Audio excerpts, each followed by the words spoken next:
ప్రియమైన దేవుని బిడ్డలారా, దేవుని యొక్క పరిశుద్ధ సన్నిధిలో మరొక పర్యాయము మనందరం కలిసి ఈ విధంగా ప్రభుని స్తుతించడానికి ఆ సర్వోన్నతుడైన దేవుడు ఇచ్చిన సమయాన్ని బట్టి ఎప్పుడును ఎల్లప్పుడూ యుగాయుగములు ఆయనకి స్తుతి ఘనత మహిమ ప్రభావాలు ఆరోపించబడుగాక.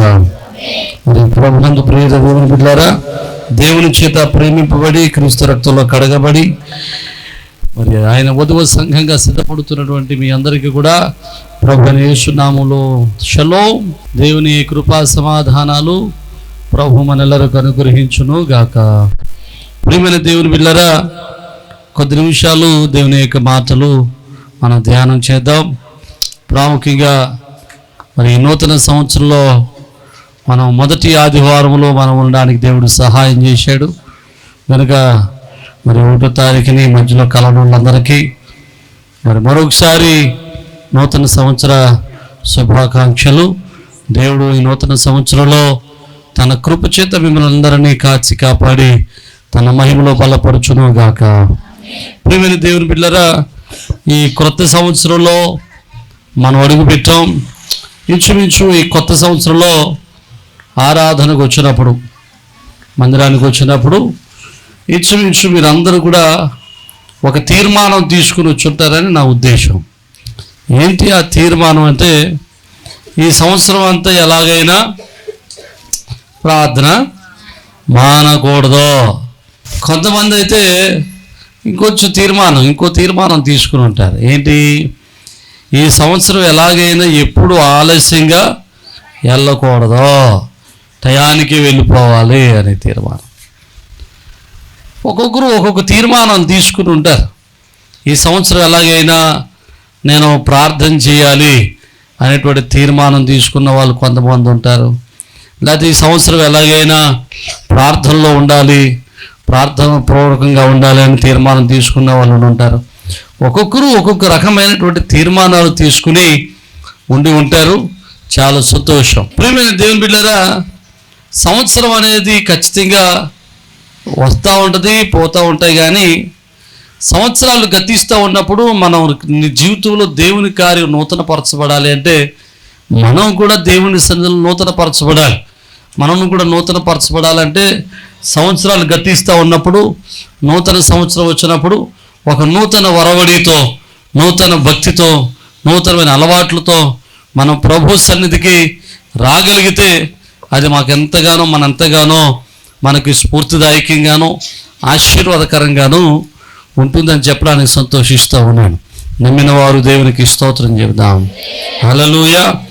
కనుక మీకు మంచి మాట ఈరోజు జ్ఞాపకం చేయడానికి నీకు ప్రయత్నం చేస్తాను.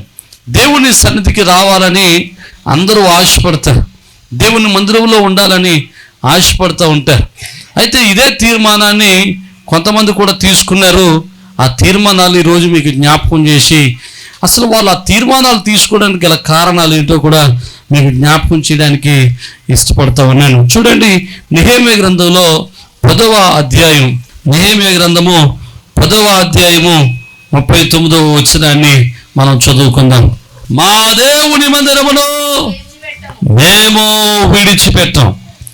ఇశ్రాయేలీయులు నెహెమ్యా కాలంలో పడిపోయినటువంటి దేవాలయాన్ని తిరిగి కట్టిన తర్వాత, పాడైనటువంటి దేవాలయపు ప్రాకారాన్ని బాగు చేసిన తర్వాత వాళ్ళందరూ కూడా ఒక తీర్మానంలోనికి వచ్చారు. ఏంటి ఆ తీర్మానం అంటే, మేము దేవుని మందిరాన్ని విడిచిపెట్టము. దేవునికి స్తోత్రం. ఏంటట, మేము మా దేవుని మందిరాన్ని విడిచిపెట్టము. ఒక తీర్మానంలోనికి వచ్చారు. ఎలాంటి తీర్మానం అంటే, ఎలాంటి కష్టం వచ్చినా, ఎలాంటి ఇరుకులు వచ్చినా, ఎలాంటి ఇబ్బందులు వచ్చినా మేము ఇక తీర్మానం తీసుకున్నాం, మా దేవుని మందిరాన్ని మేము విడిచిపెట్టము. ఇశ్రాయేలీయులు, సామాన్యమైనటువంటి ప్రజలు తీసుకున్నటువంటి తీర్మానం అది. ఏంటది? దేవుని మందిరాన్ని విడిచిపెట్టము అని. ఇక రెండో విషయాన్ని కూడా మీకు జ్ఞాపకం చేస్తారు. 84వ కీర్తన 2వ చరణాన్ని కూడా మనం చూడండి. 84వ కీర్తన 2వ చరణం. యెహోవా మందిరపు ఆవరణములను చూడవలనని నా ప్రాణము ఎంతో ఆశపడుచున్నది. దేవునికి అది సొమ్మసిల్లుచున్నది. కొరహు కుమారుడు రాస్తూ ఉన్నారు. కొరహు కుమారులు అన్నారు ఏమిటో తెలుసా? మా దేవుని మందిరాన్ని చూడాలని మా ప్రాణం ఆశతో ఉన్నది, సొమ్మసిల్లిపోతుంది అంటున్నాడు. చాలామందికి కొత్త సినిమా చూడాలంటే సొమ్మసిల్లిపోతుంటుంది, ప్రాణం ఆశతో ఉంటుంది. ఎప్పుడు చూద్దామా సినిమా, ఎప్పుడు చూద్దామా సినిమా. అందుకోసమే తెల్లవారుజామున షో పెట్టినా తెల్లవారుజామున వెళ్ళిపోయి ప్రాణాల మీద తెచ్చుకొని చచ్చిపోతున్నారు జనం. అంటే జాగ్రత్తగా ఆలోచన చేస్తే కొంతమంది కొన్ని వాటి మీద ఆసక్తి ఎక్కువ ఉంటుంది, ప్రాణాభిష్ట ఎక్కువ ఉంటుంది. లేకపోతే వాళ్ళు ఎక్కువగా ప్రేమిస్తూ ఉంటారు. కొంతమందికి కొన్ని రకాలైనటువంటి పిచ్చులు ఉంటాయి. కానీ ఇక్కడ ఈ కొరహు కుమారులకు ఉన్నటువంటి అభిష్టం ఏంటంటే, లేకపోతే వాళ్ళకు ఉన్నటువంటి ఆ కోరిక ఏంటంటే దేవుని మందిరానికి వెళ్ళాలని, దేవుని మందిరాన్ని చూడాలని, దేవుని ఆలయాన్ని చూడాలని, దేవుని మందిరములో ఉండాలని, దేవుని మందిరంలోనే బ్రతకాలని, దేవుని మందిరంలో ఆశ తీరా జీవించాలనే వారికి ఉన్న కోరిక. అందులో 10వ వచనంలో 10వ చరణంలో అంటారు, నీ మందిరములో ఒక్క దినం గడుపుట 1000 దినముల కంటే శ్రేష్టం. వాళ్ళకి అర్థమైంది ఏంటంటే దేవుని మందిరంలో ఒక్క దినం గడిపితేనట ఎన్ని దినాలకు సమానం అట? లోకులు 1000 దినాలు జరిపిన లోకులు 1000 దినాలకు వచ్చినటువంటి ఆనందం కంటే దేవునిలో ఒక్క దినం గడిపిన ఆనందమే శ్రేష్టమైందట. నమ్మిన వారు దేవునికి స్తోత్రం చెబుదాం. హల్లెలూయా. లోకంలో 1000 దినాలు గడిపినా రాని ఆనందం, లోకంలో 1000 దినాలు గడిపినా రాని సంతోషం, దేవుని మందిరంలో ఒక్క దినము ఒక్క గడియ గడిపితే మనం పొందుకుంటామని, లోకంలో 1000 దినాలు గడిపిన రాని ఆశీర్వాదం దేవుని మందిరంలో ఒక్క దినం గడిపితే వస్తుందని కొరహు కుమారులు అంటున్నారు. అందుకోసం అంటారు, అయ్యా మేము దేవుని మందిరాన్ని విడిచిపెట్టము, ఆయన మందిరాన్ని చూడాలని మా హృదయం అభిష్టతో ఉంది, కోరికతో ఉంది అంటారు. అంటే ఇంకో వ్యక్తి కూడా సేమ్ అదే మాట మాట్లాడుతున్నాడు. చూడండి 27వ సంకీర్తన 4వ చరణం, 27వ సంకీర్తన 4వ చరణం చూద్దాం. చూడండి, యెహోవా యొద్ద ఒక్క వరం అడుగుతున్నాను, దానిని నేను వెతుకుచున్నాను. యెహోవా ప్రసన్నతను చూచుటకును, ఆయన ఆలయములో ధ్యానించుటకును నా జీవిత కాలమంతయు నేను యెహోవా మందిరములో నివసింపగోరుచున్నాను. దేవునికి స్తోత్రం. ఈ కీర్తన రాసేది ఎవరంటే దావీదు రాస్తా ఉన్నాడు. దావీదు రాసినటువంటి ఈ కీర్తనలో ఉన్నటువంటి ప్రధానమైన అంశం ఏంటంటే ఏమన్నాడట? అయ్యా చిరకాలం కూడా నీ మందిరములో, జీవితకాలం అంతా నీ మందిరంలో ఉంటారంటాడు. 23వ కీర్తనలు అంటాడు కదా, చిరకాలం యెహోవా మందిరంలో నేను నివసింపగోరుచున్నాను అంటాడు. దేవునికి స్తోత్రం. హల్లెలూయా. యెహోవా నా కాపరి చెబుతూ అంటాడు లాస్ట్ ని ఏమంటాడు? నేను ఆమేన్ హల్లెలూయా చిరకాలము యెహోవా మందిరంలో నివాసం చేస్తాను. దావీదు ఏమన్నా చిన్నడా? దావీదు ఏం చేస్తున్నాడండి? దావీదు కీర్తన రాసే గారికి మహాచక్రవర్తి అయ్యాడు, 12 గోత్రాల మీద అధికారి అయ్యాడు, 12 గోత్రాల మీద నాయకుడిగా మార్చబడ్డాడు. గొప్ప చక్రవర్తిగా ఆ యొక్క తీర్పు తీరుస్తూ గొప్ప చక్రవర్తిగా ఉన్నటువంటి దావీదు అంటున్నాడు 122వ కీర్తన అంటాడు, ఇదిగో ఎవరైనా ప్రజలు నా దగ్గరకు వచ్చి మందిరానికి పోదాం వస్తావా అంటే నాకు సంతోషం కలుగుతుంది అంటాడు. అంటే మందిరానికి వెళ్ళాలంటే సంతోషం. మనం 3 రకాలైన మనుషులు చూసాం. ఒకటి సామాన్య ప్రజలు అంటున్నారు, మేము మా దేవుని మందిరాన్ని విడిచిపెట్టాం. రెండవది యాజకులు, దేవుని పరిచర్య చేసేటువంటి కొరహు కుమారులు అంటున్నారు, మేము మా దేవుని మందిరాన్ని విడిచిపెట్టాం. ఒక చక్రవర్తి అంటున్నాడు, మేము మా మందిరాన్ని విడిచిపెట్టాం, దేవుని మందిరంలో ఉండాలనుకుంటున్నాను. నమ్మిన వారు దేవునికి స్తోత్రం చేద్దాం. హల్లెలూయా. నా మాటలు మీకు అర్థమవుతున్నాయి, జాగ్రత్తగా వినడానికి ప్రయత్నం చేయండి. మీరందరూ కూడా దేవుని మందిరం అంటే ఎందుకు అంత ఆపేక్ష? దేవుని మందిరానికి వెళ్ళడం అంటే అంతకు ఆపేక్ష. ఈరోజు మీరు కూడా ఒక తీర్మానం తీసుకున్నారు, ఈ సంవత్సరం అంతా నేను మందిరంలో ఉండాలి అని, ఈ సంవత్సరం అంతా మందిరానికి వెళ్ళాలి అని. మీరు తీసుకున్న తీర్మానం మంచిదే. అయితే మందిరంలో ఏం దొరుకుతుందని అంత ఆపేక్ష? మందిరంలో ఏం దొరుకుతుందని, ఏముందని అంత ఆసక్తి? మందిరంలో ఏముందని అంత ఇష్టం? జాగ్రత్తగా వినండి, దావీదు కాలంలో మందిరం లేదు, గుడారమే ఉంది. మనకులాగా అలా గుడారం వేసి ఒక టెంట్తో గుడారం వేసి ఆలయం కట్టుకున్నాడు. ప్రత్యక్ష గుడారానికి ఆ యొక్క ప్రత్యక్ష గుడారాన్ని కట్టాడు ఆ మందసానికి. అక్కడికి వెళ్ళడానికి ఇష్టమంటున్నాడు, అక్కడ ఉండడానికి ఇష్టపడుతున్నాడు. చాలా మందికి మందిరానికి వెళ్ళడం అంటే ఎలా ఉండాలనుకుంటారు చాలామంది తెలుసా? పెద్ద మందిరం ఉండాలి, ఏసీ ఉండాలి, అందులో లైట్లు జుచుకి లైట్లు ఉండాలి, తర్వాత ఫోకస్ ల్యాంపులు ఉండాలి, కింద పొగలెట్టేయాలి. నిజం, మంటలు వచ్చేస్తుండాలి, ఈ పాక నుంచి ఆ పాక నుంచి మంటలు వచ్చేస్తుంటారు.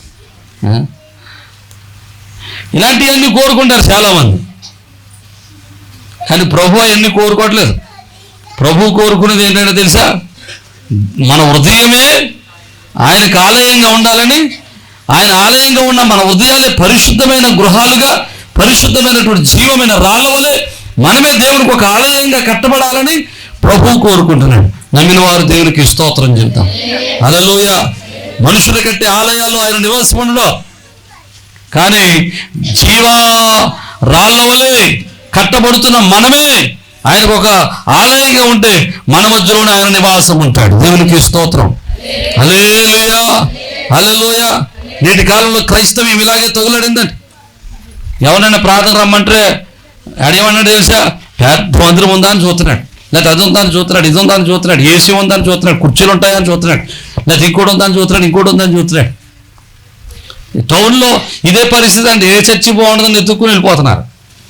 అంతేగాని నీకు మాట చెప్పిన దూరంగా ఉన్నా కానీ వాక్యానికి దగ్గరగా ఉండే సంఘానికి వెళ్ళు. దేవునికి స్తోత్రం. హల్లెలూయా. కొంతమందికి ఇంకేంటి తెలుసా? ఇంటి పక్కనే ఉండాలి సంఘం, ఇంటి పక్కనే ఉండాలి చర్చ్. అందుకే ఇంకొక అడుగు అవతలకి వెళ్ళాం.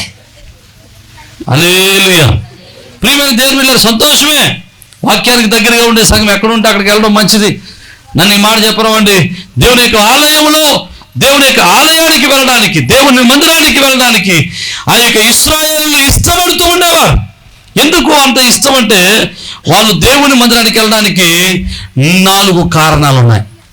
దేవుని మందిరానికి వెళ్ళడానికి 4 కారణాలు ఉన్నాయి. ఆ 4 కారణాలు నేను ముగించడానికి ప్రయత్నం చేస్తాను. మొట్టమొదటి కారణం, కీర్తనకారుడు రాసినటువంటి 18వ సంకీర్తన 6వ చరణాన్ని మనం చదువుకుందాం. 18వ సంకీర్తన 6వ చరణం. నా శ్రమలో నేను యెహోవాకు మొరపెట్టాను, నా దేవునికి ప్రార్థన చేశాను, ఆయన తన ఆలయములో ఆలకించి నా ప్రార్థన అంగీకరించాను. దేవునికి స్తోత్రం చెబుతాం. హల్లెలూయా. ఇక్కడ భక్తుడు కీర్తనకారుడు రాస్తూ అంటున్నాడు, అయ్యా నేను శ్రమల కాలంలో ప్రార్థన చేశాను, కష్టకాలంలో ప్రార్థన చేశాను, నష్టాల సమయంలో ప్రార్థన చేశాను, వారం అంతా ప్రార్థన చేశాను, ప్రతిరోజు ప్రార్థన చేశాను. అయితే నా ప్రార్థన ఎక్కడ అంగీకారం అయిందంటే, నా దేవుని మందిరంలోకి వెళ్ళి ప్రార్థన చేసినప్పుడు ఆ ప్రార్థన దేవునికి అంగీకృతమయ్యింది, అనుకూలమయ్యింది. దేవునికి స్తోత్రం చెబుతాం. హల్లెలూయా. చాలా మంది చెబుతూ ఉంటారు, ఏమంటే ఇంటికాడ ప్రార్థన చేసుకుంటే దేవుడు ఉండడా, ఇంటికాడ ప్రార్థన చేస్తే దేవుడు ఎండా అని దేవునికే లెక్కలు చెప్పేవాళ్ళు, దేవునికే కొలతలు చెప్పేవాళ్ళు, దేవునికే సరిహద్దులు పెట్టేవాళ్ళు చాలామంది ఉంటారు. చాలామంది తెలివైన ప్రార్థనకు రాయన ఆయన అంటే ఇంటికాడ చేసుకుంటూ ఉన్నాడు ఏంటంటే, చర్చికి రావాలా, పాస్టర్ గారు బతుకు తెరుకోవాలని చెప్తున్నారు అంటారు. చాలామంది ఇలాంటి విశేషాలుగా మాట్లాడేవారు చాలామంది ఉంటారు. కానీ బైబిల్లో మాట చెప్తున్నాడు, దావీదు అంటున్నాడు, కీర్తనకారుడు రాస్తూ ఉన్నాడు, ఏమన్నా తెలుసా? నేను కష్టకాలంలో ప్రార్థన చేశాను, నా ప్రార్థన దేవుడు తన ఆలయంలో అంగీకరించాడు అంటాడు. నీకు బైబిల్లో ఒక మంచి ఉదాహరణ జ్ఞాపకం చేస్తాను. బైబిల్లో సమూయేలు మొదటి గ్రంథం 1వ అధ్యాయంలో ఎల్కానా అనేటువంటి ఒక అతను కనబడతాడు. ఎల్కానాకు 2 భార్యలు ఉన్నారు, అన్న పెనిన్న. ఒకరితో ఎగటానికి ఇంటికి వెళ్ళడానికి నానా బాధపడుతుంటారు చాలామంది. దేవునికి స్తోత్రం. ఇంటికి వెళ్ళేటప్పుడు ఆ రోడ్ల మధ్యన ఎక్కడ ఆగటం, అక్కడ నుంచోడ ఎక్కడి నుంచోడ ఫ్రెండ్స్ దగ్గరికి వెళ్ళడం, ఏదో నానా బాధలు పడి ఎల్లక తప్పదన్నట్టు ఇంటికి వెళ్తారు. ఒక ఆయన అయితే ఫ్రెండ్స్కి ఫోన్ చేసి, ఏరా బాస్ ఎక్కడ ఉన్నావు అంటే, పలానా దగ్గర రానమంటావా, కొంచెం కూర్చొద్దాం అనుకుంటా, ఇంటికి వెళ్ళమంటే వెళ్ళబుద్ధి అవట్లేదు, భయమే హాత్మరు ఇంటికి వెళ్తాక అన్నాడట. ఇంటికి వెళ్ళడానికి భయం వేసే వాళ్ళు చాలామంది ఉంటారు. ఇంటికాడ ఎవరుంటారు? ఆమేన్, హల్లెలూయా. మరి అలాంటిది ఇద్దరు ఉన్నారు ఇక్కడ. ఇద్దరికే మనం అలా అనుకుంటే సొలొమోను పరిస్థితి ఏంటంటారు? సొలొమోనుకి ఎంతమంది? 1000, 700 ప్లస్ 300, 700 భార్యలు, 300 ఉపపత్రులు. 700 తాలిగట్టిన వాళ్ళు, 300 తాలిగట్టకుండా అన్అఫీషియల్గా పెట్టుకున్నాడు. దేవునికి స్తోత్రం. 1000 మంది అంట. నాయన ఎలా బాధపడ్డాడు ఏంటో. దేవునికి స్తోత్రం. అందుకనే వాడు నాశనం అయిపోయాడు. ఎవరో సొలొమోను నాశనం అయిపోయాడండి. ఎలకైనా నాశనం అవ్వలేదు కానీ సొలొమోను నాశనం అయిపోయాడు. చివరికి అతని జీవితము పాడైపోయింది. ప్రియమైన దేవుని బిడ్డలారా, జ్ఞాపకం, ఎలకైనా 2 భార్యలు పెట్టుకున్నాడు. 2 భార్యలు ఉన్నారు. 2 భార్యల్లో అన్న పెనిన్నాకు పిల్లలు ఉన్నారు, అన్నాకు పిల్లలు లేరు. పెనిన్నా తనకు బిడ్డలు కలగటం, అన్నాకు బిడ్డలు లేకపోవడం చూసి అన్నను వేధిస్తూ ఉండేది, హింసిస్తూ ఉండేది, మాటలతో గుచ్చిపడుతూ ఉండేది, మాటలతో ఇబ్బంది పెడతా ఉండేది. చూడండి, చాలా పర్యాలు చాలా కుటుంబాలు ఇలా ఉంటుంది. తోడుకోవడంలో ఒకవేళ ఇలాంటి సమస్యలు ఉన్నాయనుకోండి, ఖచ్చితంగా ఈమె సుపీరియారిటీ చూపిస్తే, పిల్లలు సుపీరియారిటీ చూపిస్తే పిల్లలని తల్లి మీద ఎలాగైనా కొంచెం. సమాజం కూడా అట్లాగే చూస్తూ ఉంటుంది పిల్లలు లేదు స్త్రీలను. నేనంటాను, నువ్వు అట్లా చూడడానికి వీలు లేదు, చూడడానికి కూడా మంచిది కాదు అట్లా చూడడం. ఏమో ఒకరోజు ఆమె మా ప్రార్థన దేవుడు ఆలకించి ఆమెకి సంతానాన్ని ఇస్తే నువ్వు చేసిన అవమానం అంతా ఆమె గుర్తుంచుకోకుండా ఉంటుందంటదా? ఖచ్చితంగా గుర్తుంచుకుంటుంది కదా. కనుక ఎవరు హృదయాన్ని గాయపరచడం మంచి పద్ధతి కాదు.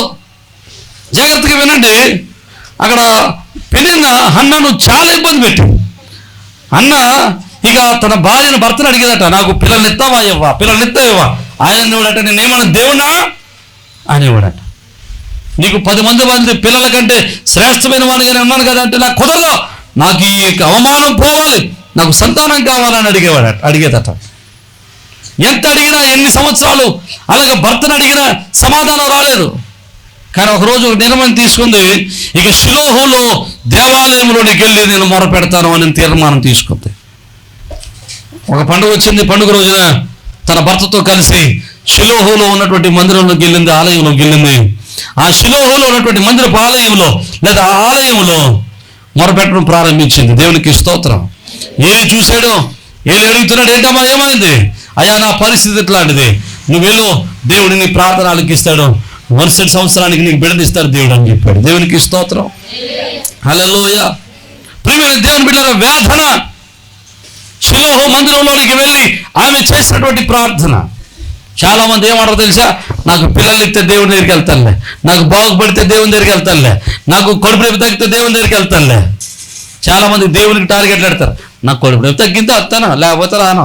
వీడు రాకపోతే దేవునికి ఏదో ఉరిగిపోతున్నట్టు, దేవునికి నష్టం వచ్చేస్తున్నట్టు. నువ్వు వస్తే ఎంత, రాకపోతే ఎంత దేవుని దగ్గరికి? నువ్వు నీకోసం రావాలి, దేవుని కోసం రావాలా? నేను వస్తే పాస్టర్ గారికి కలిసి వస్తుంది అన్నట్టు, నేను వస్తే దేవునికి కలిసి వస్తుంది అన్నట్టు మనం దేవునికి టార్గెట్లు పెడతాం. నన్ను బాగు చేస్తావా, ప్రార్థనకు వస్తాను, బాగు చేయకపోతే రాను. నన్ను స్వస్థపరిస్తే వస్తాను, లేకపోతే రాను. నాకు పిల్లల్ని ఇస్తే వస్తాను, లేకపోతే రాను. నేను మాట చెప్పనా, నువ్వు దేవుని దగ్గరికి వచ్చిన తర్వాతే దేవుడు ఇస్తాడు ఏదైనా సరే. నమ్మిన వాళ్ళు దేవునికి స్తోత్రం చెప్పండి. హల్లెలూయా. నువ్వు దేవుని దగ్గర రాముందు, నువ్వు దేవునికి నీ హృదయాన్ని ఇస్తే, దేవునికి నీ మనస్సుని ఇస్తే, దేవుని నీ జీవితాన్ని అప్పగిస్తే, అప్పుడు నీవు దేవునికి అప్పగించిన నీ జీవితంలో దేవుడు కార్యాలు చేయటం ప్రారంభిస్తాడు. ఆమేన్. హల్లెలూయా, హల్లెలూయా. నీ హృదయాన్ని ప్రభువుకి అప్పగిస్తే ఆయన హృదయంలో తన కార్యాన్ని చేయడం ప్రారంభిస్తాడు. ఆమేన్. హల్లెలూయా. కనుక షిలోహులో ఉన్న దేవాలయంలోనికి వెళ్ళినటువంటి హన్న జీవితంలో కార్యము ప్రారంభమైంది. ప్రారంభం అవడం లేదు. సంవత్సరం తిరిగి లోపల కొడుకు పుట్టాడు. 3 సంవత్సరాలు తిరిగి తర్వాత పాలు విడిచిపెట్టింది. పాలు విడిచిపెట్టిన వెంటనే ఆ యొక్క హన్న ఏం చేసిందో తెలుసా? తన బిడ్డను పట్టుకొని వచ్చి దేవుని యొక్క ఆలయంలో అప్పగించేసింది. దేవునికి స్తోత్రం చెప్తాం. హల్లెలూయా. మాట ఇచ్చింది, తీర్మానం తీసుకుంది, తీర్మానం చెప్పిన బిడ్డను దేవునికి అప్పగించింది. దేవుడు మరల హన్నాను జ్ఞాపకం చేసుకున్నాడు. 3 కొడుకుల్ని 2 కూతుర్ని ఇచ్చేసాడు. దేవునికి స్తోత్రం చెప్తున్నాం. హల్లెలూయా. నీకు విషయం చెప్పినా, నువ్వు ఏ తీర్మానం తీసుకుని దేవుడికి ఏది ఇచ్చినా, ఏది అప్పగించినా, ఏం చేసినా, నీ తీర్మానాన్ని నువ్వు శిరస వహించగలిగితే, నీ తీర్మానాన్ని ఒప్పుకోగలిగితే, నువ్వు దేవునికి ఏదైనా ఇవ్వగలిగితే, దేవుడు దాన్ని ఒట్టిగా ఉంచుకోడండి. దానికి అనేక రెట్లు తిరిగి మనకిస్తాడు. నమ్మిన దేవునికి స్తోత్రం చెప్తాం. హల్లెలూయా. నువ్వెవరికైనా ఏదైనా ఒప్పిస్తే నువ్వెంత ఇచ్చావో అంతే ఇస్తారేమో, లేకపోతే నువ్వు ఎంత తీసుకున్నావో అంతే ఇస్తావేమో. కానీ దేవుడు అటువంటి వాడు కాదు. దేవుడు నువ్వు ఇచ్చిన దానికి రెట్టింపుగానో, 30 60 100 ఖచ్చితంగా నీ జీవితంలో తిరిగి ఆయన నీకు ఆశీర్వాదం ఇచ్చుటకు సమర్థుడు. నమ్మిన దేవునికి స్తోత్రం. ఒక కొడుకుని తండ్రి అని ప్రార్థన చేసింది, కొడుకుని ఇచ్చాడు. కొడుకుని దేవునికి ఇచ్చింది, 3 కొడుకులు ఇచ్చాడు, 2 కూతుర్ని ఇచ్చాడు. అన్నాను సంపూర్ణమైన సంతోషం గలదానిగా మార్చేసాడు. నమ్మిన దేవునికి స్తోత్రం చెప్తాం. హల్లెలూయా. ఈరోజు దేవుని సన్నిధిలో ప్రార్థన చేసినట్టు అన్న జీవితం మార్చబడింది అని అంటాను. వాళ్ళు దేవుని మందిరానికి ఎందుకు వెళ్ళేవారయ్యా అంటే, ప్రార్థన ఆలకించేవాడు అక్కడ ఉన్నాడు. ఎక్కడున్నాడు? దేవుని మందిరంలో ఎవరున్నారు? ప్రార్థన ఆలకించేవాడు ఉన్నాడు. ఈయన కను నుండి చూడని వాడు కాదు, చెవు నుండి వినలేని వాడు కాదు, చేతి నుండి రక్షించలేని వాడు కాదు. అందులో 59వ అధ్యాయము యెషయా గ్రంథం రాట్లేదు కదా, రక్షింపనేరకున్నట్లు ఆయన హస్తము కొలిసి కాలేదు, విననేరకున్నట్లు ఆయన చెవులు మందం కాలేదు. జాగ్రత్తగా వినాలి. అందులో బైబిల్ అంటాడు కదా, ప్రార్థన ఆలకించేవాడా సర్వ శరీరులు నీ యొద్దకు వచ్చేదారు. ఎక్కడికి వస్తారయ్యా అంటే, ఆయన ఎక్కడున్నాడు వస్తారా? ఆయన నివసించే స్థలానికి వస్తారు. ఆయన నివసించే స్థలంలో నివాసం ఉంటారు. ఆయన సన్నిధికి వస్తారు. ఆయన రావడం కాదు, ఆయన దగ్గరికి జనాలే వస్తారు. ఈరోజు నన్ను మాట చెప్పరామండి ప్రియమైన దేవుని బిడ్డలారా, ఆయన ప్రార్థన ఆలకించేవాడు గనుక, ప్రార్థన ఆలకించుటకు సమర్థుడు గనుక, ప్రార్థన ఆలకించుటకు సిద్ధంగా ఉన్నాడు గనుక, ప్రార్థన ఆలకించుటకు ఆయన ఇష్టం కలిగి ఉన్నాడు గనుక, ప్రార్థన ఆలకించుటకు ఆయన సమర్థుడు గనుక, ఇశ్రాయేలీయులు ప్రార్థన చేయడానికి, వారి మొర వినిపించడానికి, వారి యొక్క గోడు వినిపించుకోవడానికి, వారి ఆశలు నెరవేర్చుకోవడానికి, వారి మొర వినిపించుకోవడానికి, వారు దేవుని దగ్గర అడిగి పొందుకోవడానికి దేవుని మందిరానికి వెళ్ళేవారు. నమ్మిన దేవునికి స్తోత్రం చెప్తాం. హల్లెలూయా. ప్రియమైన దేవుని పిల్లలు జ్ఞాపకం చేసుకోవాలి. వాళ్ళు దేవుని ఆలయానికి ఎందుకు వెళ్ళేవారా అంటే, ఎందుకు దేవుని ఆలయం అంటే అంత పిచ్చి అంటే, దేవుని ఆలయం అంటే ఎందుకు అంత ఆపేక్ష అంటే, ఆకాంక్ష ఎందుకంటే, దేవుని ఆలయములో ప్రార్థన చేస్తే దేవుడు తప్పనిసరిగా ప్రార్థన ఆలకిస్తాడు. నమ్మిన దేవునికి స్తోత్రం. అందుకోసం వాళ్ళకి ఎప్పుడు దేవుని మందిరికి వెళ్ళి ఎప్పుడు గోడు చెప్పుకుందామా, ఎప్పుడు మన మాటలు చెప్పుకుందామా, ఎప్పుడు మన బాధలు చెప్పుకుందామా, ఎప్పుడు మన కష్టాలు చెప్పుకుందామా, ఎప్పుడు మన కన్నీరు తుడుచుకుందామా. ఆడికి వెళ్ళి మనం కన్నీరు కాలిస్తే ఆయన మన కన్నీరు ఆయన తుడవడానికి సిద్ధంగా ఉన్నాడు కనుక ఎప్పుడు వెళ్ళి మా ప్రార్థన చేసుకుందామని, ఎప్పుడు మందిరానికి వెళ్దామా అని ఎదురు చూసేవారట. ఈరోజు నువ్వు మందిరానికి రావడానికి ఏదో ప్రార్థనకు వచ్చి తీర్మానం తీసుకున్న ఈ సంవత్సరం అంతా ప్రార్థన రావాలని వచ్చి వెళ్ళిపోవడానికి కాదు. మందిరానికి వచ్చి ఏం చేయాలి? ప్రార్థన చేయాలి, ప్రార్థన చేయడానికి రావాలి. రెండవదికి ప్రార్థనకి ఎందుకు రావాలి, మందిరానికి ఎందుకు రావాలో మనం నేర్చుకుందాం. చూడండి, నా సంఖ్యాకాండము 16వ అధ్యాయము 9వ వచనాన్ని చదువుదాం. సంఖ్యాకాండం 16వ అధ్యాయము 9వ వచనం తొందరగా చదవండి. తన మందిర సేవ చేయుటకు యెహోవా, ఆమేన్, హల్లెలూయా. యెహోవా ఇక అంటున్నాడు, తన మందిర పరిచర్య చేయడానికి దేవుడు మిమ్మల్ని ఏర్పాటు చేసుకుని. ఇశ్రాయేలుతో దేవుడు మాట్లాడుతున్నాడు, మీరు దేవుని మందిరానికి ఎందుకు రావాలి అంటే పరిచర్య చేయడానికి రావాలా. హలో, మందిరానికి ఎందుకు రావాలి? ఇశ్రాయేలు దేవుని మందిరానికి వెళ్ళినప్పుడు వాక్యం చెప్పినట్లుగా తప్పనిసరిగా ఏం చేయాలి? అక్కడ వాళ్ళు ఏదో ఒక పరిచర్య చేయాలా, ఏదో ఒక పని చేయాలా. మనకులాగా వెళ్ళి ఇశ్రాయేలీయుల మందిరానికి వెళ్ళి చప్పగా కూర్చొని వాక్యం వినేసి లేదా ప్రార్థన చేసుకుని వచ్చేసేవారు కాదు. వాళ్ళు ఏం చేసేవారు? పరిచర్య చేసేవారండి. పరిచర్య చేయడం ఆశీర్వాదం. అందుకు హెబ్రీయులకు రాసిన పత్రిక 6వ అధ్యాయం 10వ వచనం అంటాడు, చూడండి, మీరు చేసిన కార్యమును మీరు పరిశుద్ధులకు ఉపచారం చేసి ఇంకను చేయించున్నట్టు చూచి తన నామమును బట్టి చూపిన ప్రేమను దేవుడు మర్చిపోవడానికి దేవుడు అన్యాయస్తుడు కాదు. దేవునికి స్తోత్రం. దేవునికి వాక్యాలు అన్నాడు, మీరు చేసిన పరిచర్య మర్చిపోవడానికి దేవుడు అన్యాయస్తుడు కాదు.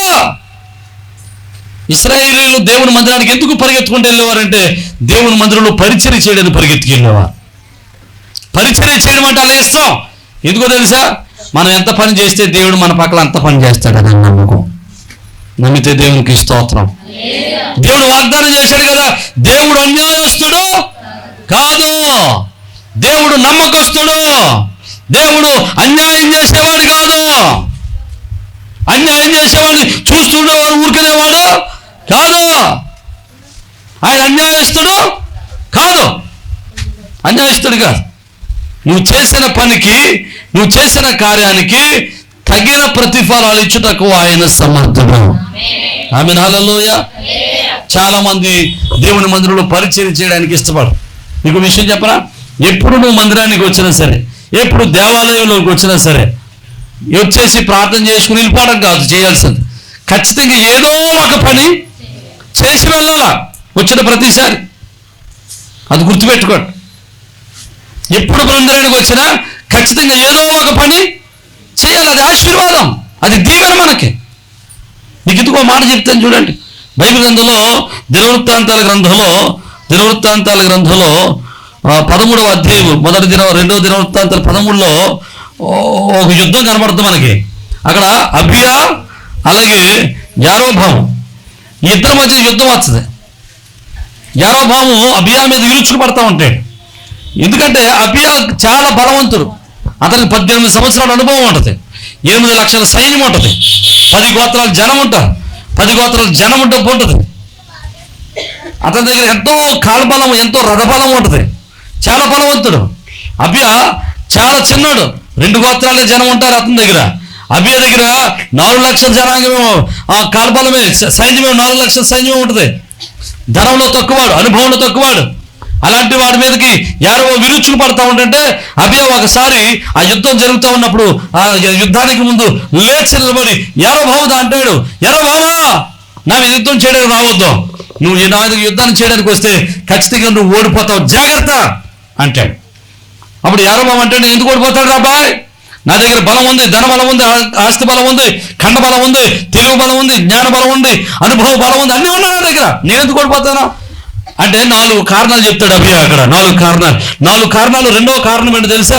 ఇదిగో నా ఇంటి దగ్గర, నా మందిరంలో, నా దేవుని మందిరంలో మా యవనస్తులు వారు చేయాల్సిన పనులన్నీ వాళ్ళు చేస్తా ఉన్నారు. దేవునికి స్తోత్రం, హల్లెలూయా. ఎలాగట?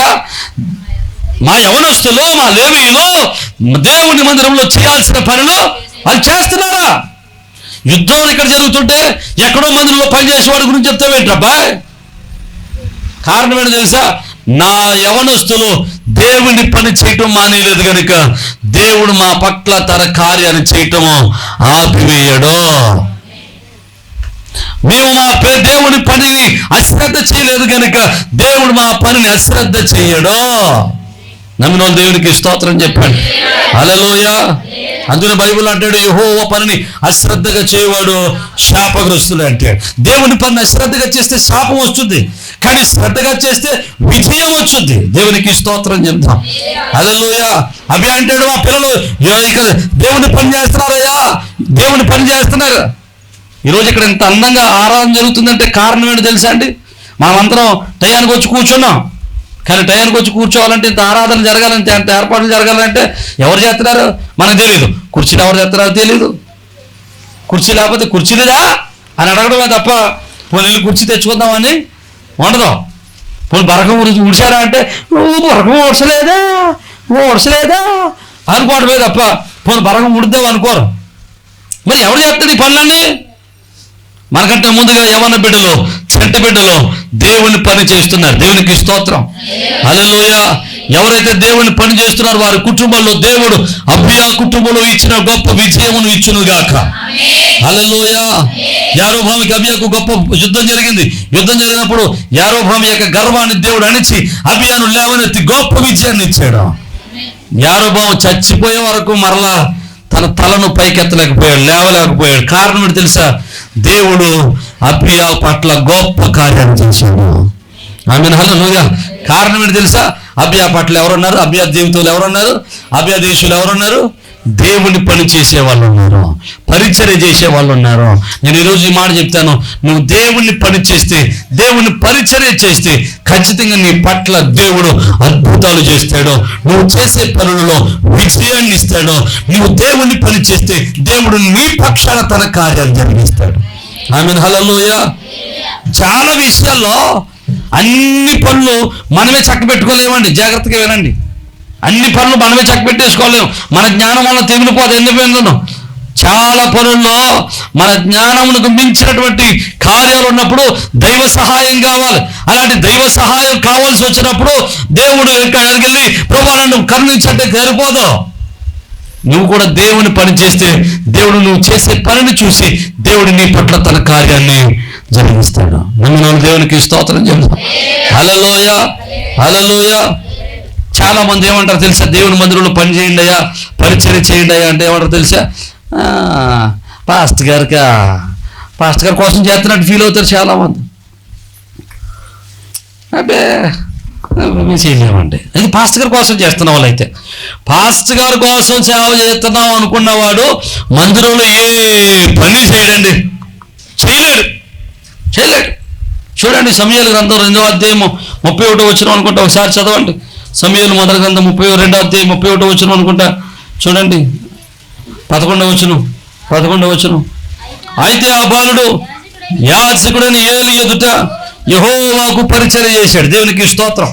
ఎవరికి పరిచర్య చేశాడు? యాజకుడు ఎదుట దేవునికి పరిచర్య చేశాడు. దేవునికి స్తోత్రం చెప్పు. అంటే నువ్వు ఎవరు ఎదుట చేస్తున్నావో, ఎక్కడ చేస్తున్నావో అనవసరం, కానీ నువ్వు చేసే పరిచర్య ఎవరిది? దేవునికి స్తోత్రం చెబుతూ హల్లెలూయా. నువ్వు దేవుని పరిచర్య చేస్తున్నావు కనుక పరిచర్యను మరిచిపోవడానికి దేవుడు అన్యాయస్తుడు కాదు. నమ్మిన వారు దేవునికి స్తోత్రం చెబుతాం. హల్లెలూయా. ఈరోజు నా మాటలు అర్థమవుతున్న వారు బిగ్గరగా దేవునికి స్తోత్రం చెబుతాం. ఇశ్రాయేలును దేవుని మందిరానికి వెళ్ళడానికి, దావీదు దేవుని మందిరానికి వెళ్ళడానికి, లేకపోతే కొరహు కుమారులు దేవుని మందిరానికి వెళ్ళడానికి, ఇశ్రాయేలు సామాన్య ప్రజలు కూడా పరుగులెత్తుకుని దేవుని మందిరానికి వెళ్ళడానికి ఎందుకు వెళ్ళేవారు తెలుసా? మొట్టమొదటి ప్రార్థన చేయడానికి వెళ్ళేవారు. ఎందుకంటే ప్రార్థన ఆలకించే దేవుడి మందిరంలో ఉన్నది కాబట్టి. రెండవది పరుగుపోయిన మందిరానికి ఎందుకు వెళ్ళేవారు తెలుసా? మందిరంలో పని చేయడానికి వెళ్ళేవారు. ఎందుకంటే మనం దేవుడిని పని చేస్తే దేవుడు మన పని చేస్తాడు. నమ్మిన వాళ్ళు దేవునికి స్తోత్రం చెప్తాం. హల్లెలూయా. చాలా సంఘాల్లో చాలా మంది ఎట్లా ఉంటుంది తెలుసా? మందిరానికి ముందు వెళ్ళిపోతే ఏమైనా పని చేయాల్సి వస్తుందేమని అందరికంటే వెనకాల బయలుదేరొస్తారు. మీ గురించి చెప్పట్లేదు సుమా, అంటే ఇది లైవ్ కాబట్టి అనేక సంఘాలు మనసులో పెట్టుకుని, అనేక మందిని మనసులో పెట్టుకుని చెబుతున్నటువంటి మాటలు. నా మాటలు అర్థమైతే దేవునికి స్తోత్రం చెప్పండి. హల్లెలూయా.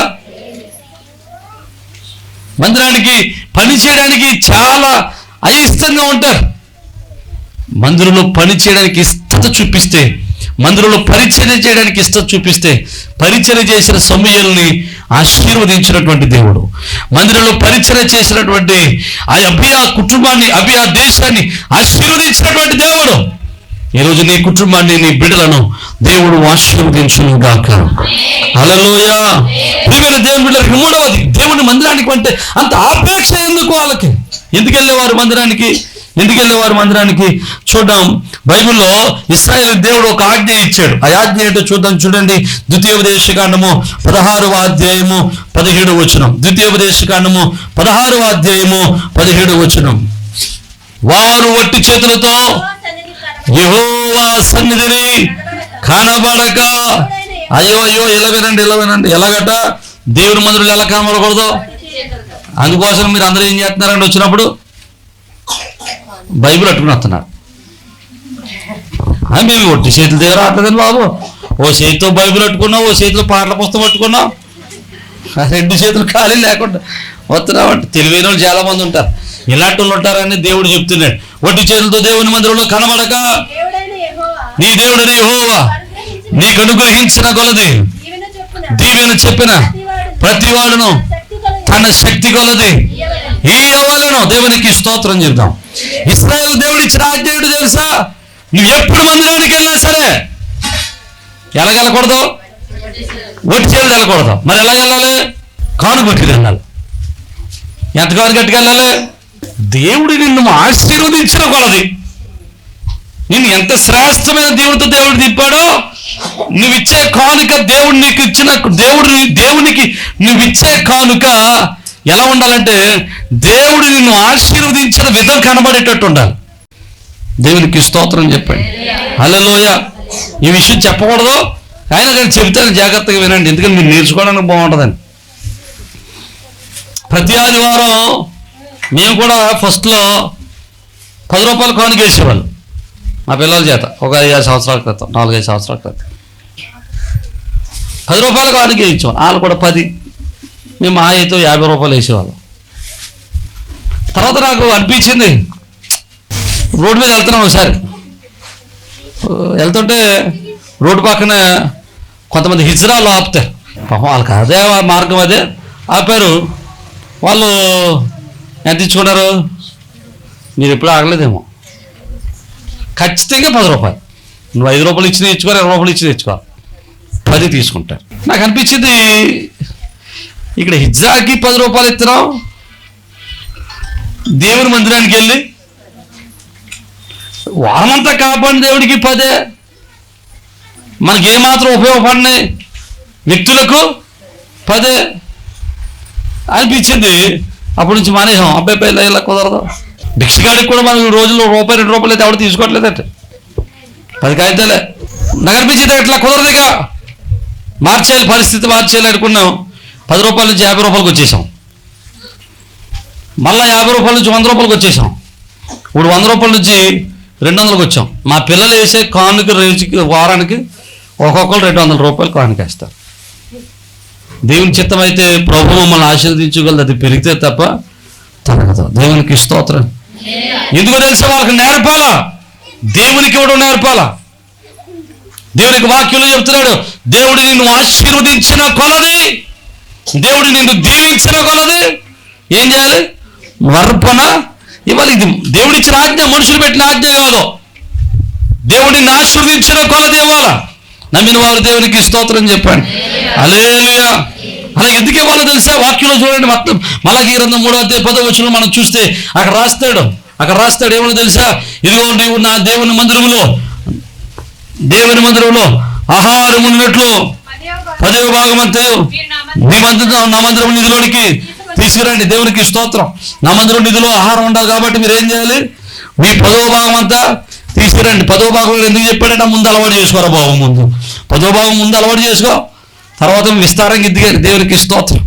హల్లెలూయా. మీరు దశంభాగాలు కాకుండా కానుకలు అని చెప్పాను, దశంభాగాలు కాకుండా కానుకలు చెప్పాను. దశంభాగాలు వేరు. మళ్ళీ అప్పుడు ఏం చేస్తాడట, ఇచ్చి నన్ను శోధించండి, అప్పుడు ఆకాశవాక్యాలను విప్పి పట్టజాలనంత విస్తారముగా దేవుని కుమ్మరించేదను. దేవునికి స్తోత్రం. నేనంటాను, దేవుడు మన ఎడల ఎందుకు విస్తారమైన దీవులు కుమ్మరించడం లేదయ్యా అంటే, మనం సరిగా వెత్తలేకపోతున్నాము, గుప్పెలు సరిగ్గా వెప్పలేకపోతున్నాం కనుకనే దోషులతో సరిగా ఆశీర్వాదాన్ని ఎత్తలేకపోతున్నాము. నా మాటలు అర్థమవుతున్న వారు దేవునికి స్తోత్రం చెప్పాను. హల్లెలూయా. మీకు మంచి మాట చెప్తాను, వారానికి 10 రూపాయలు వేసేవాళ్ళు చాలా తక్కువ ఉంటాయండి. 10 చాలా తక్కువ ఉంటాయి, కానీ వేసేవాళ్ళ గురించి మాట చెప్తాను చూడండి. రోజుకి నీ పిల్లల పప్ప కొనుక్కోవడానికి, తినుబండాలు కొనడానికి ఎంత ఖర్చు పెడతావు? ఎంతైనా వస్తుంది, లోపల నుంచి వస్తానే ఉంటాయి డబ్బులు. అనవసరమైన ఖర్చులు చేయడానికి ఎంతైనా వస్తుంది. మీషో ఓపెన్ చేసావు, పనికిరాంది పెడతావు, పనికొచ్చేది పెడతావు. ఆ కొన్న వస్తువులేమో ఆ మూలలో ఈ మూలలో పడి ఉంటాయి, వాటి డబ్బులు తగలేస్తావు. కానీ దేవుడు దీవిస్తే, దేవుడు ఆశీర్వదిస్తే, దేవుడు నిన్ను కనికరించి కాపాడుతూ ఉంటుంటే, వారానికి నీ పిల్లల కోసం ఖర్చు పెట్టే దాంట్లో సగం కూడా దేవుని కోసం పెట్టలేకపోతున్నాం. నా మాటలు అర్థమైతే దేవునికి స్తోత్రం చెప్పండి. హల్లెలూయా. దేవుని దగ్గర కానుక ఇచ్చేటప్పుడు ఇది సేవకుడికి ఇస్తున్నావు అనుకుంటే నువ్వు అసలు ఇవ్వద్దండి బాబు. మళ్ళీ మాట చెప్తున్నాను, మీకోసమే కాదు అందరి కోసం చెప్తున్నాను, వాక్యం విని అందరి కోసం చెప్తున్నాను ఈ మాట. లైవ్లో వీళ్ళే వాళ్ళందరి కోసం కూడా మాట చెప్తున్నాను. పాస్టర్ గారికి ఇస్తున్నావు అనుకుంటే నువ్వు అసలు కానుక ఇవ్వద్దు. దానివల్ల నీకు ఒక్క పైసా ఉపయోగం రాదు, దానివల్ల అసలు నీకు మేలు కలగదు, దానివల్ల ప్రయోజనం ఉండదు. అస్సలు ఇది పాస్టర్ గారికి ఇస్తున్నాం, ఇది పాస్టర్ గారు తింటాడు అనుకుని ఇస్తే ఇవ్వద్దు. దానివల్ల అనవసరం. అట్టుకెళ్ళి శుభ్రంగా టిఫిన్ కొనుక్కు తింటావో, కురుకురులు తింటావో, లాలిపప్పులు కొనుక్కొని తింటావో, తిను, అది ఉపయోగపడుతుంది. పాస్టర్ గారికి ఇస్తున్నావు అనుకుని నువ్వు ఇస్తే కానుక, దానివల్ల ప్రయోజనం ఉండదు. నువ్వు ఇచ్చేటువంటి కానుక ఇది ప్రభువుకి, ఇది దేవుడు నన్ను దీవించినందుకు, ప్రభువు నన్ను ఆశీర్వదించినందుకు, ఇది ఆరాధన. దేవునికి ఇస్తున్నాను, ఆరాధనగా దేవునికి ఇస్తున్నాను, దేవునికి స్తుతియాగంగా ఇస్తున్నాను అని ఇస్తేనే దానికి తగిన ప్రతిఫలం దేవుని దగ్గర నుంచి పొందుకుంటాం. నమ్మిన వాళ్ళు దేవునికి స్తోత్రం చేద్దాం. హల్లెలూయా. ఇది రూల్, అది పెట్టిన దేవుడు పెట్టిన రూల్, అది మనుషులు పెట్టిన రూల్ కాదు. నా మాట్లాడుతూ అవుతున్న వారు దేవునికి స్తోత్రం చెప్పాడు. హల్లెలూయా. ఇశ్రాయేలీలు అంత మాటలు మందిరానికి వెళ్ళిపోయేవారట. ఎందుకు అంత మాటలు మందిరానికి వెళ్ళిపోరు? ఎందుకు? ఒకటి ప్రార్థన చేసుకోవడానికి, రెండవది పరిచయం చేయడానికి, మూడవది కానుకలు ఇవ్వడానికి. వాళ్ళకి సరదా కానుకలు ఇవ్వడం అంటే. మన సంఘంలో చాలా మంది ఉన్నారు కానుకలు ఇవ్వడం అంటే సరదా వాళ్ళకి. నిజం. మధ్యలో కనబడ్డాడు అనుకోండి కానుకిస్తారు, గృహదర్శనకి వెళ్ళాం అనుకోండి కానుకిస్తారు, ఆదివారం వచ్చామని కానుకిస్తారు, శుక్రవారం వచ్చాను కానుకిస్తారు, శనివారం వచ్చింది అనుకోండి కానుకిస్తారు, చర్చిలో ప్రార్థన జరిగింది అనుకోండి, నేను అక్కడ లేననుకోండి అయినా కానీ కానుక వచ్చేస్తుంటుంది. అది సరదా. ఏమివ్వడం? కానుకలు ఇవ్వడం సరదా. ఎందుకో తెలుసా? కానుకలు ఇవ్వడంలో ఉన్న సరదాలో దేవుడిచ్చి ఆశీర్వాదం పొందుకున్నటువంటి ఆ యొక్క మహిమ వాళ్ళు చూశారు కనుక దేవునికి స్తోత్రం. దేవుడికి ఇచ్చేటప్పుడు దేవుడు ఇస్తున్నాడు, అది తెలుసుకున్నటువంటి, అది అర్థం చేసుకున్నటువంటి వాళ్ళు దేవునికి ఇవ్వడం అలవాటుగా మార్చేసుకున్నారు. నమ్మిన వాళ్ళు దేవునికి స్తోత్రం చెప్తాం. హల్లెలూయా. ఈరోజు నన్ను మాట చెప్పరామండి, దావీదు అంత మాటలు ప్రార్థనకి వెళ్ళిపోవాడట. కారణం ఏంటో తెలుసా? అంత మాటలు ప్రార్థనకి వెళ్ళిపోయాడు. ఎందుకు? కానుకలు ఇవ్వడానికి వెళ్ళేవాడు. అసలు చాలా మంది అంటారు, అయ్యా దావీదును ఆశీర్వదించినట్లు దేవుడు నన్ను ఎందుకు ఆశీర్వదించడం అని అడుగుతారు చాలా మంది. అబ్రహామును ఆశీర్వదించినట్లు దేవుడు నన్ను ఎందుకు ఆశీర్వదించడం, యాకోబును ఆశీర్వదించినట్లు దేవుడు నన్ను ఎందుకు ఆశీర్వదించడం అని అడుగుతారు తప్ప, అబ్రహాము ఇచ్చినట్లు నేను ఎందుకు ఇవ్వట్లేదు అన్నావు నువ్వు ఎప్పుడైనా? దావీదు ఇచ్చినట్లు నేను ఎందుకు ఇవ్వలేకపోతున్నా అన్నావు నువ్వు ఎప్పుడైనా? మనం వచ్చేదే ఇన్కమే చూస్తామని తప్ప ఉడ్గోయింగ్ చూడడం. మనం ఇవ్వడం అంటే మనకు అబ్బాయి కుదరదు, పక్కన ఇట్టు లోపల వచ్చేదంటావా తీసేయి. అసలు కొంచెంతో కొలుస్తున్నారు అనుకోండి, కొంచెం ఇలాగ ఊరిసేస్తాం మనం వచ్చేది కదండి. జాగ్రత్తగా వినండి. ఈ మాటలు నేను చెప్పినవి కాదు, వాక్యం చెబుతుంది.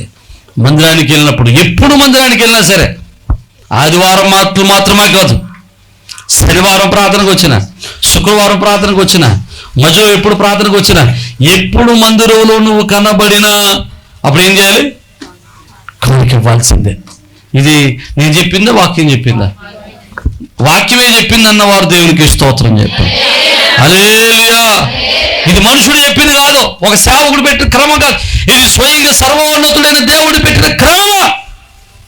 దావీదు అందుకోసమే దావీదు దేవుని మందిరానికి అర్పణ ఇచ్చాడు. ఎంత ఇచ్చాడండి? 34,20,000 కేజీల బంగారం, దానికి రెట్టింపు వెండి, ఇనుము ఇచ్చాడు. దావీదు అంతగా ఇచ్చాడు కాబట్టి దావీదు ఏమంటాడు తెలుసా? ప్రభువా, నీవు నాకు ఇచ్చిన దాంట్లో కొంత నీకు ఇస్తున్నాను అంటాడు.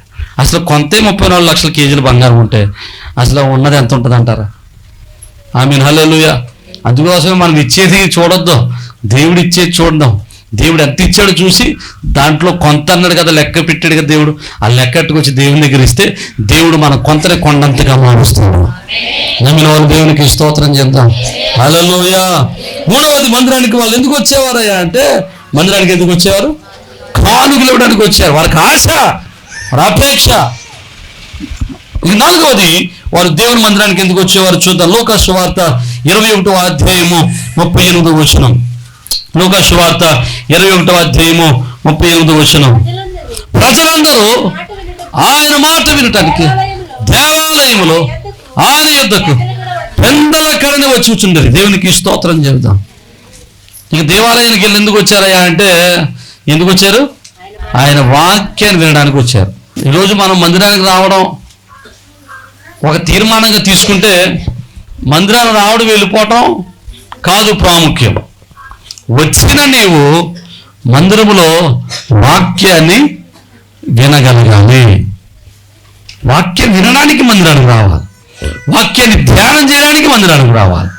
వాక్యం ద్వారా బ్రతకడానికి మందిరానికి రావాలి. వాక్యం చేత నడిపించబడడానికి మందిరానికి రావాలి. వాక్యం కొరకు మందిరానికి రావాలి. నమ్మితే దేవునికి స్తోత్రం చెబుతారు. కొంతమంది పాటలంతసేపు బాగుంటారు, ఆరాధనంతసేపు బాగుంటారు. వాక్యం మొదలెట్టేటప్పటికి అంటే అంతసేపు బాగుంటారు. అప్పుడు వచ్చేది నిద్ర, జోగులమ్మ వచ్చేది నిద్ర మీద. వాక్యం వినడానికి మనసొప్పదు. చాలామంది మందిరానికి వచ్చామంటే ఖచ్చితంగా వాక్యాన్ని వినాలి, వాక్యాన్ని నేర్చుకోవాలి. మనం చాలామంది వాక్యాన్ని వింటాం, ఆదివారం ఒకరోజే వాక్యం వింటాం, మిగతా రోజుల్లో వాక్యం ఉండదు మనకి. అందుకోసమే మన ఆత్మీయంగా బలపడలేకపోతున్నాం. కానీ వాక్యం వినడానికి ఎప్పుడు ప్రార్థన జరిగినా, ఎప్పుడు ఎక్కడ ప్రార్థన జరిగినా ఖచ్చితంగా ఆలయములో దేవుని సన్నిధిలో వాక్యాన్ని వినడానికి ఆతురపడాలి.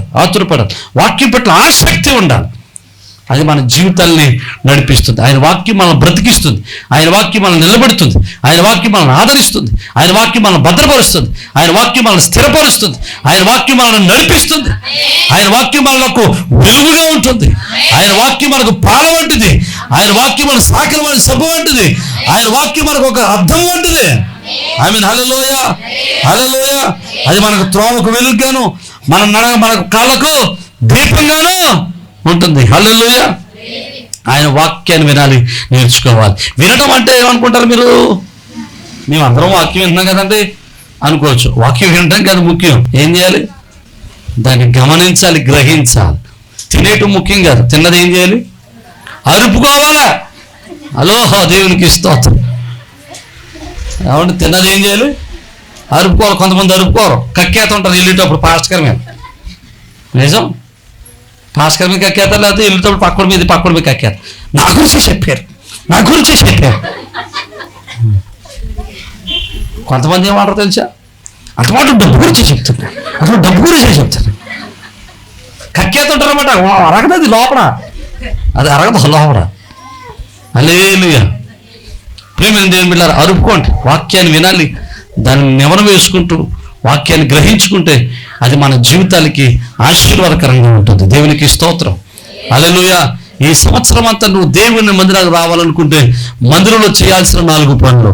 1, ప్రార్థన చేయాలి. ఎందుకు ప్రార్థన చేయాలి? ఎందుకు మందిరానికి రావాలి? ప్రార్థనలకు ఇచ్చే దేవుడు ఇక్కడ ఉన్నాడు కనుక. 2వది, పరిచర్య చేయడం నేర్చుకోవాలి. ఎందుకు పరిచర్య చేయాలి? మనం దేవుని పని చేస్తే దేవుడు మన పని చేస్తాడు కనుక. 3వది, కానుకలు ఇవ్వడానికి రావాలి. ఎందుకు ఇవ్వాలి కానుకలు? మనం దేవునికి ఇస్తే దేవుడు మన కుటుంబంలో ఆయన ద్వారాలు తెరుస్తాడు కనుక. 4వది, ఆయన సన్నిధిలో వాక్యాన్ని వినడానికి రావాలి. దేవునికి స్తోత్రం. ఈ 4 పనులు చేయాలి. ఇశ్రాయేలు దేవుని మందిరానికి వెళ్ళడానికి ఆసక్తి చూపించారు. ఎందుకు ఆసక్తి చూపించారంటే 4 పనులు చేయడానికి. అందుకని ఇశ్రాయేలు అనేక మంది దీవించబడ్డారు, ఆశీర్వదింపబడ్డారు. సామాన్యులు సైతం సామంతులుగా మార్చబడ్డారు. సామాన్యులు సైతం చక్రవర్తులు అయ్యారు. దేవుని కృప చేత నింపబడ్డారు. దేవునికి స్తోత్రం చెప్తాం. హల్లెలూయా, హల్లెలూయా. అరణ్యంలో ఉన్నవారు అంతఃపురానికి వెళ్ళగలిగారు. అనేక మంది చేత నెట్టివేయబడినప్పుడు ఒంటరిగా ఉన్న వాళ్ళు 1000 మందిగా 10,000 మందిగా మార్చబడ్డారు. దేవుని కృపను పొందుకోగలిగారు. నా మాటలు అర్థమవుతున్న వారు దేవునికి స్తోత్రం చెబుతారు. హల్లెలూయా, హల్లెలూయా. ఈరోజు దేవుని కృపను పొందుకుందాం. దేవుని మందిరపు మేలుల చేత తృప్తిపరచబడదాం. అటువంటి కృపా సన్నిధి ప్రభు మనందరికి అనుగ్రహించును గాక. తల వంచండి, చిన్న ప్రార్థన చేద్దాం.